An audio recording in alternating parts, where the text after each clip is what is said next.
And crunchy crunchy పునుగులు morning బ్రేక్ఫాస్ట్కైనా evening snacks కింద అయినా తినేసేయచ్చండి. బయట నుంచి తెచ్చుకోకుండా ఇంట్లోనే ఈజీగా చేసేద్దాం. రకరకాల పిండిలతో చేసేస్తుంటారు ఈ పునుగులు వచ్చేసి. నేను ఈరోజు ఇడ్లీ బ్యాటర్తో చేస్తున్నాను.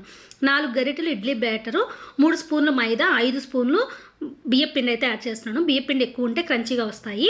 టేస్ట్కి సరిపడా సాల్ట్, ఒక పించ్ ఆఫ్ బేకింగ్ సోడా వేసేసుకొని కొద్దిగా వాటర్ యాడ్ చేసుకొని, మరీ పలుచగా ఉండకూడదు, మరీ తిక్కుగా ఉండకూడదు. వీడియోలో ఉన్నట్టు చూపిస్తున్నట్టు ఉంటే సరిపోతుందనమాట.